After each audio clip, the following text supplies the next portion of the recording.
Yoshi is a cross, or Yoshi and Mario form a cross. Why?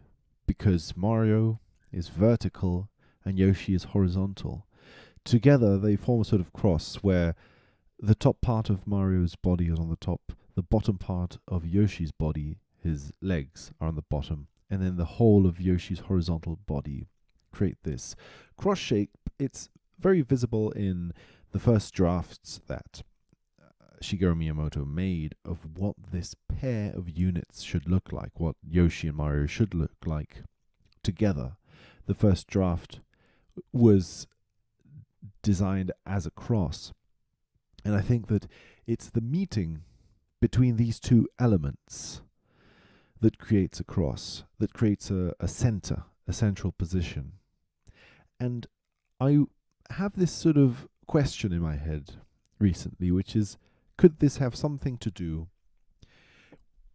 with the way in which Yoshi has babies, the way Yoshi is associated to making eggs, and making lots of eggs, in fact. So therefore, having a lot of children, or having children, is a big symbol for Yoshi. Having children is a symbol which, for Yoshi, is interesting. It gets connected also with his portrayal as Baby Mario's guardian, Baby Mario's vehicle, right? Baby Mario gets transported back to his parents via the vehicle that is Yoshi. So Yoshi seems to be someone who brings the baby back home, or gives a home to the baby in some way. The baby had no home. Yoshi brings that home to the baby. The baby was disconnected from the brother too, Luigi. So finding a home here has two senses of the expression, I feel. One of the senses is returning to the parents and the home itself, but the other is returning to the brother. He's been disconnected with the brother.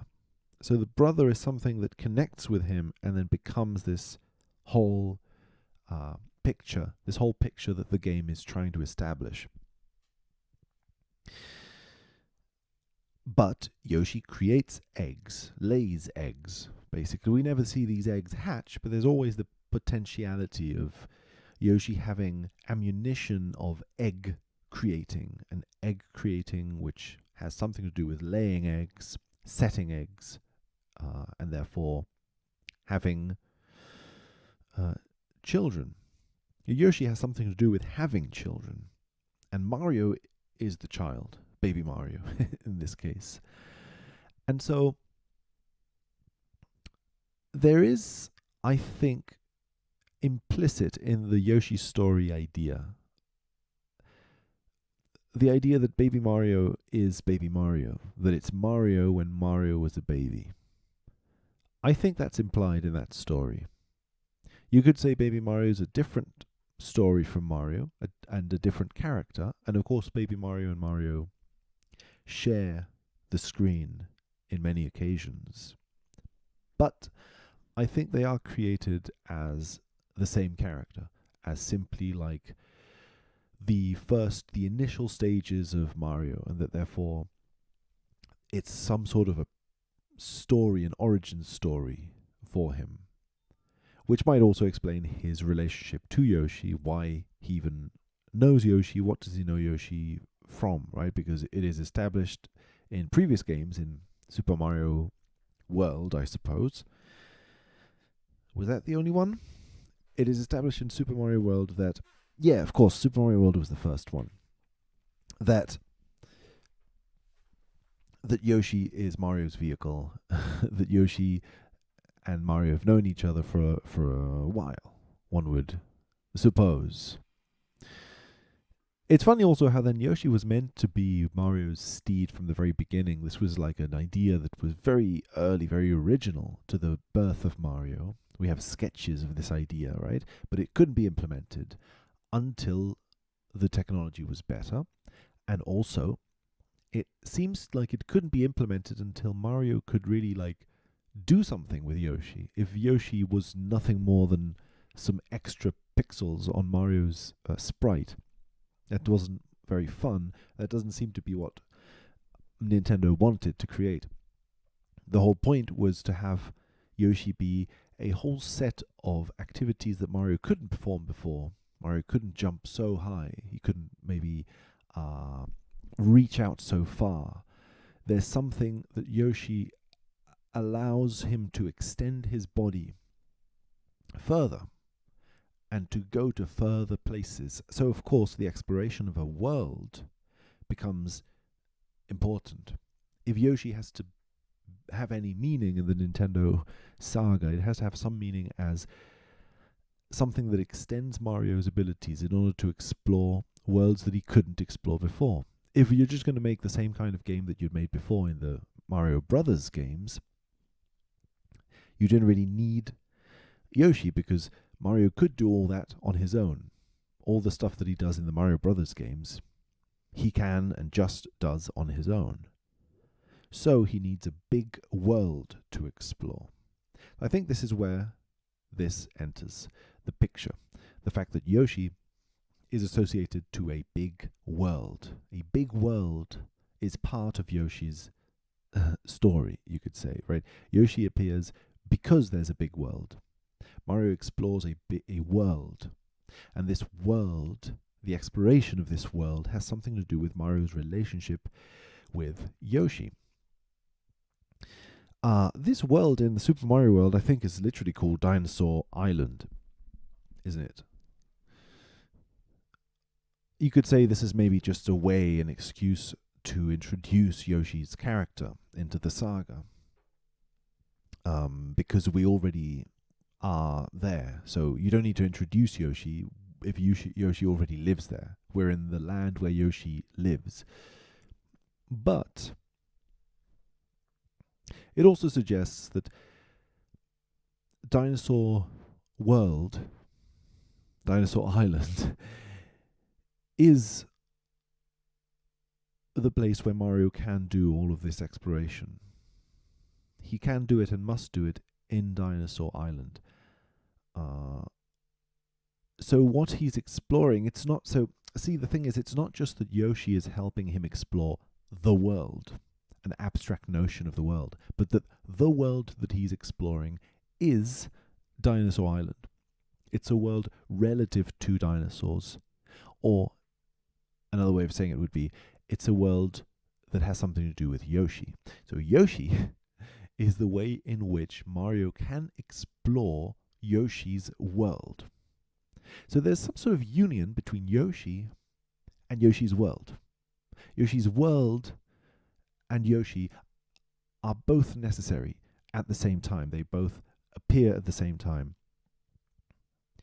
You can't explore Yoshi's world without Yoshi, and you can't explore Yoshi without Yoshi's world, so to speak. That union between the two is important, I think. The world that you're exploring is a world that's relative to Yoshi. It's relative to Yoshi. It's his world. This might suggest as well, and this is kind of interesting, that what Mario's exploring is a world that's not his.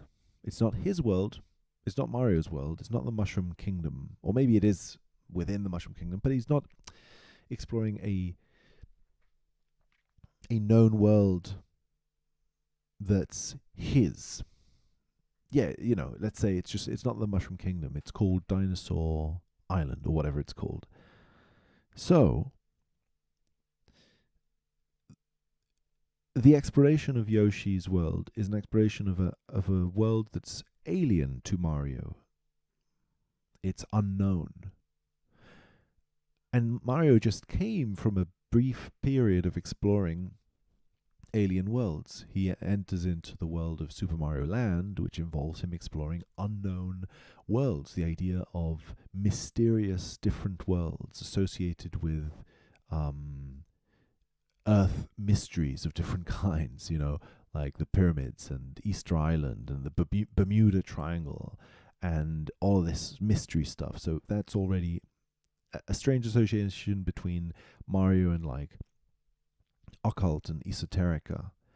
It might have something to do as well with a trend maybe at that time with like the X-Files and maybe that era of the 90s seems to be like an explosion of like new age thought, right? Post 1960s, there is then this concretization of 60s type thought, but with an emphasis more on the strangely like technological and alien, or whereas maybe the origin of like the 60s counterculture stuff in the States is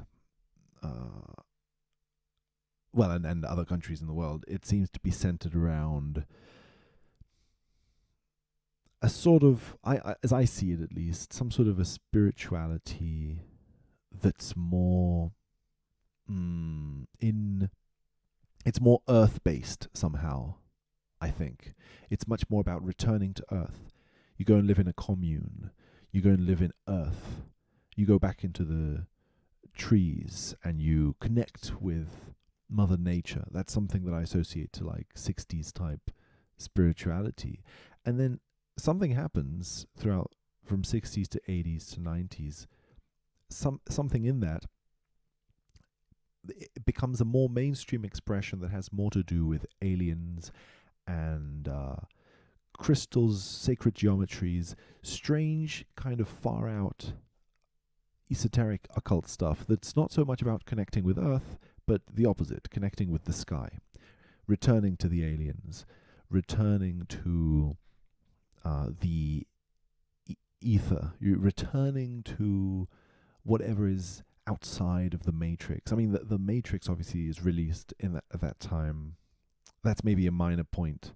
Well, the Matrix is probably late in the 90s. I can't remember now, but still, I think the idea is brewing culturally, in the West, at least, that there is this sort of idea of, no, this is not about Earth. It's about almost returning to something that's beyond Earth and that's different from Earth and that's strange.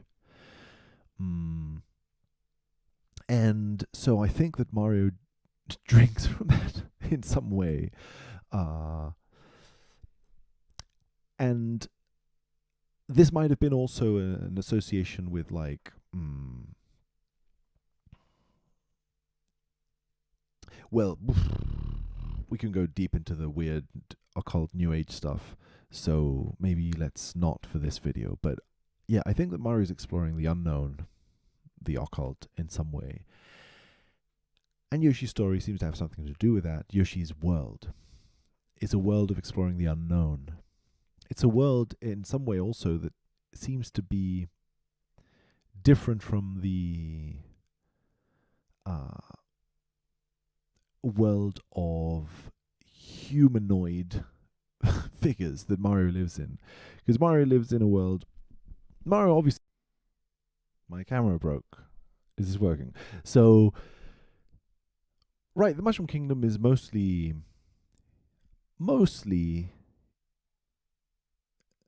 human-centric at some level. Obviously, we have all sorts of beings. Who knows? I mean, presumably Mario and Luigi and so on are humans, but that's not really established. I don't think that's important. They're at least humanoid in some way, as are the Toads. And I would say that even the Koopas, more or less. But of course, it's a world filled with all different creatures, right? They're not all human-like. But Dinosaur World, the world of dinosaurs, I mean, first of all, that evokes more of a very different kind of spinal configuration, right? It's creatures who are much more hunched. Yoshi is much more horizontal and hunched, in a way that the Koopas, for example, are much more kind of, they even wear like underwear and stuff, right? Like the Koopas are more similar to Mario in terms of posture and personality.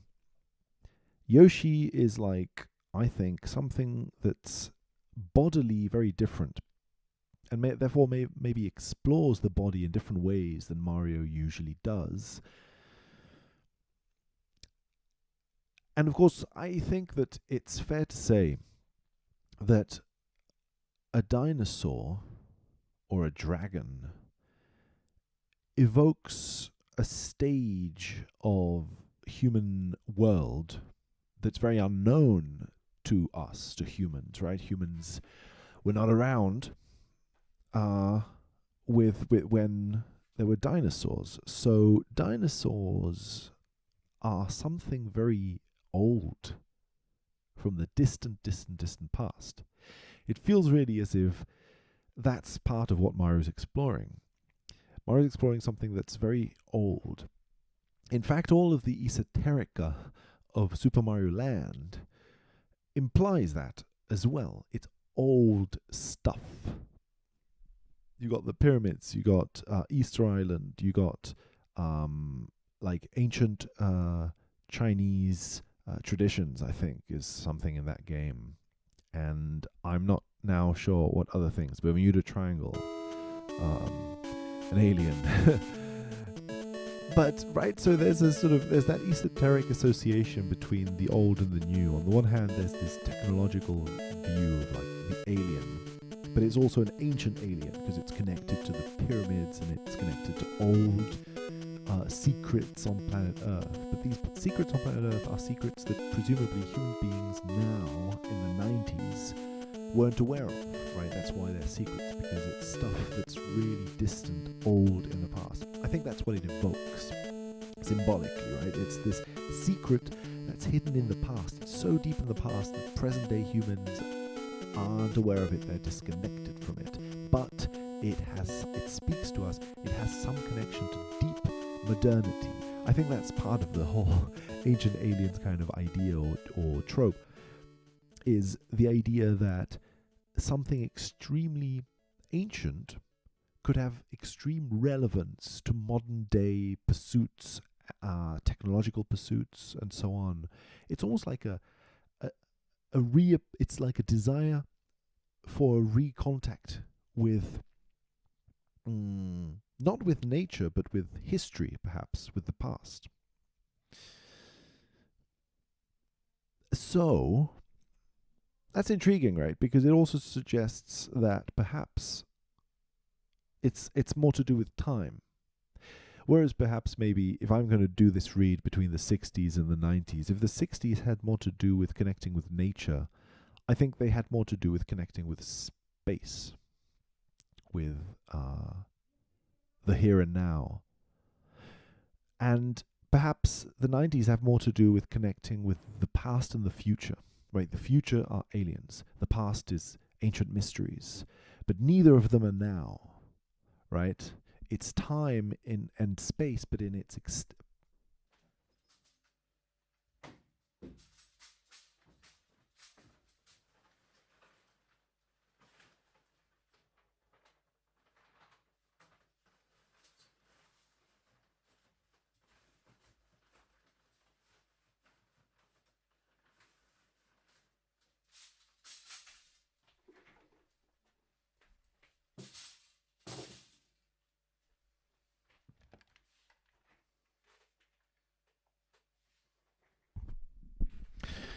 Hey, I'm back. I'm here. Okay, but what was I talking about? I wasn't talking about being here, right? I was talking about the past and the future. I think it's more about a connection with these things here in this case.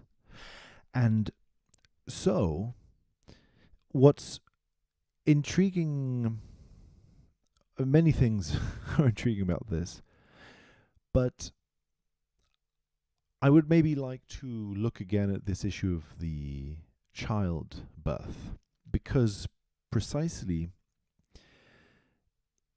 if this idea that you're wanting to reconnect with something that's different from what's now, and presumably something ancient that you come from and that you're connected with. There's always this idea of you being your connection to Atlantis, or your connection to the pyramids, your connection to these old things, and then simultaneously your strange, also like transcendental connection to something that's future, something that's futuristic and far away in a world that's futurely distant as well. That idea seems to have to do, perhaps, with a blockage. It's as if there's this blockage between the past and the future, and the blockage needs to be resolved precisely so that the past can transform into the future, as if the past and the future have stayed locked in the present. I think it's one of those themes in this 90s type of New Age ideas. And so, I think in Mario, the way this expresses itself is that the past is something that you visit because you're connected to it. You belong to the past. You were born in the past. And you have forgotten it. There's this theme constantly of exploring an ancient past mystery. It has to do with like forgetting something that then you need to recover. Right? Those mysteries have been forgotten and they need to be reclaimed. And reclaiming them seems to mean reconnecting back with the ancient alien idea, which is then a future idea, right? So in some interesting way, reconnecting with the past has something to do then, it instantly connects you back to something completely future. As if, again, the way to resolve the blockage is to, like, the way to resolve the blockage that prevents the past from moving forward is to go down into the past. Going down into the past resolves the past, right? Typical sort of psychoanalytical idea kind of thing. And so, in Yoshi's story, I've been saying story all the time. I meant Yoshi's Island. It's okay. Yoshi's Story is a game we will look at some point, I think, as well. And maybe that's part of the idea, right? It's interesting how Yoshi gets associated to the idea story, right? As in, a story is something that's told as well through time. It's a narrative.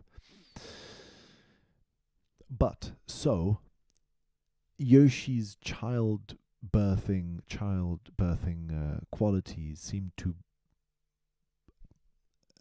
be connected to this whole like gestalt of ideas surrounding birth, the birthplace, as being the past, the place where you are birthed, and this birthplace carrying you forward to wherever it is that you need to go, right? And in this case, it's an issue of reconnection between the brother and the brother. Okay, so that's intriguing, and of course, maybe returning it back to the theme of the cross, I'm intrigued then by the way in which that suggests a meeting point between two things, a meeting in the middle. You got the past, and you got the place you want to go, the brothers, and there's this meeting point between them, almost as if maybe Mario and Yoshi represent some sort of symbolic way in which to unite Mario and Luigi. The green and the red get united in a way that creates a middle. This middle, though, doesn't seem to be something that Mario can avoid doing. It seems to be part of Mario's story. Mario is destined to do this from the very beginning. He's created as someone who's sketched out to embark on this exploration of the past, and this reaching of unity or balance. unity and balance seem to be, again, big famous ideas in the Mario universe, in the color coding of red versus green and red versus blue vertically. So, but mainly more than that, I suppose I wanted to focus in on Yoshi and Yoshi's story, Yoshi's Island, the way in which Yoshi seems to be the process by which Mario connects with birth, his own birth, his own birth in the past, not just as a baby, because a baby would just be a human baby, right? But a baby being carried by a dinosaur is also the birth of Earth. It's the past of the planet. It's a past that's way beyond any life that Mario could have lived. And yet, Mario seems to be connected to that past in some way, right? This idea, this sort of esoteric idea of you being connected to the pyramids and to these mysteries, as somehow meaning you're connected to a past or the past in a way that extends beyond the personal in some way. Mario has some connection to the collective personal, the collective issues, and not just humanly collective, but like collective to Earth, let's say, to space and time as a whole, that then he is traveling to those places with Yoshi. Yoshi is a place, is a way in which Mario travels to the past that extends beyond him.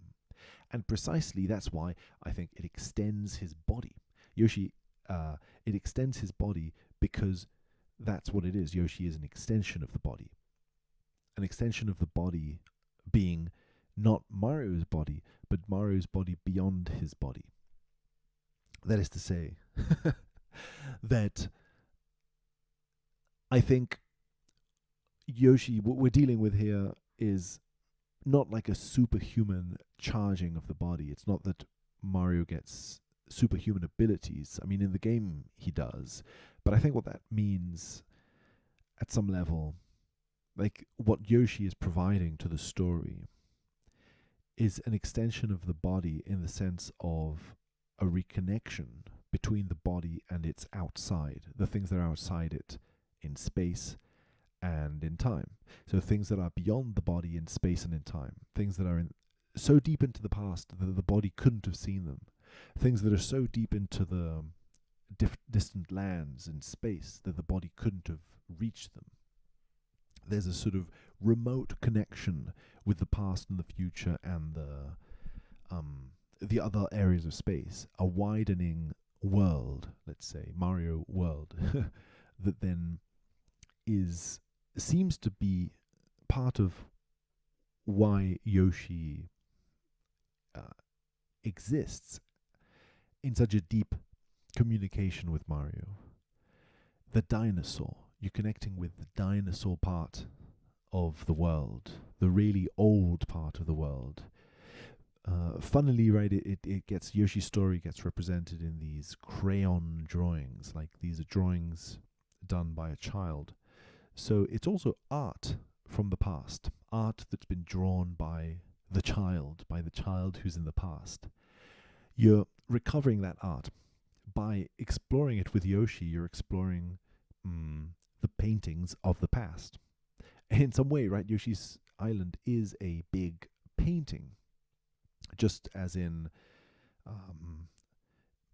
Mario 64 is also an exploration of paintings. Yoshi's story is a big exploration of a painting, but it's a painting that's been painted in or by childhood, by childbirth, and by the past, which then connects the world with this painting. The world is being painted by this painting. So Yoshi's Island seems to have something to do with these sorts of themes. The exploration of map and territory also, because the world is a map in that game. You're exploring a map. Yoshi is literally walking on top of a map, which is something that's drawn. And usually you would expect the map to be different from the territory to not be something that's drawn, and the map would be something that's drawn. But here that seems to get a little bit diffused because the map is a place that Yoshi is physically walking on, and then once you enter into a specific world, it is drawn, right? It's a painting as well. uh, so then Mario's exploration of paintings in Mario 64, Mario's exploration of paintings in general, seems to have something to do with his essence as a character somehow. He's born from the very beginning to explore the nature of these worlds as painting. The connection between painting and world, between representation and the rendering of whatever it is that's being represented. Mm. Or yeah, the relationship between and represented object and its representation. Mm. Which at some level is also sort of like subject and object and so on. Mm. So I suppose this cross formed by Yoshi and Mario could go in that direction. It could go in that direction of a meeting of different elements in any case, and a meeting of these different elements that allows for some sort of a harmony between them. They're working together very well, very nicely, right? They collaborate. Yoshi does one part of the job, Mario does another part of the job. There's some sort of a collaborative aspect about it, as if Mario's whole psyche is inherently collaborative, or has that collaborative side to it. So yeah, I think that Yoshi has something to do with this, perhaps, and that these are aspects of the Mario series that are a part of it somehow, and so we need to explore them. This is crucial. This is crucial work that we're doing here to explore this stuff. But yeah, intrigued by this 90s stuff as well, the whole 90s world of Esoterica and how it connects to Yoshi and the idea of a dinosaur that you're then exploring, the way in which the world is then connected to the dinosaur that you're exploring. Of course, Bowser then plays into this very nicely or interestingly, because Bowser is this dinosaur that you're fighting. So you need to find some sort of a balance with him. It's a balance that will require some sort of resolution with the conflict that you have with him, right? In some sense, Mario is trying to find some peace between himself and the situation he has with Bowser. That peace comes from confronting Bowser, going towards him. In the same way that in Yoshi's story, the idea is to go to the past, go to the dinosaur world, go to the dinosaur himself. Mario goes towards the dinosaur. Mario goes towards the dinosaur. And I think Bowser's role is also as some sort of archaic part of himself, or of the world that Mario's trying to explore in some way.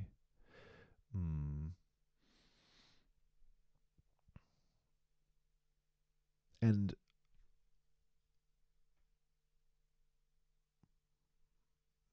yeah, in so doing, I suppose he connects back with the world by establishing some sort of a peace between himself and Bowser, a peace that's born from a conflict with him, right? And a peace that's resolved by resolving that peace, or confronting that peace. He then comes back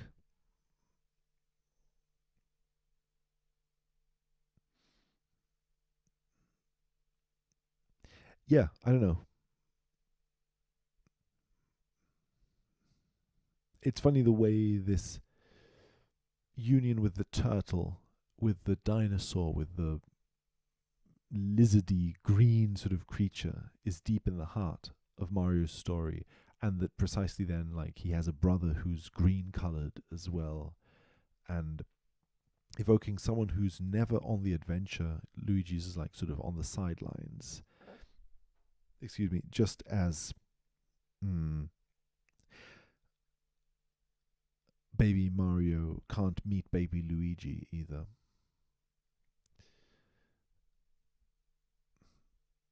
There is some way in which the relationship of red and green as two very separate colors ends up meaning something in which, like, this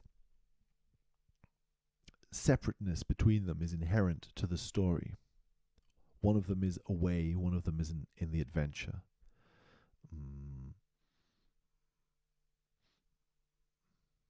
And what connection that has to dragons and turtles and dinosaurs and stuff like that, as something in the past that then Mario is trying to find or confront, or find, I suppose, is a better word. Find this dragon stuff that's hiding in the past.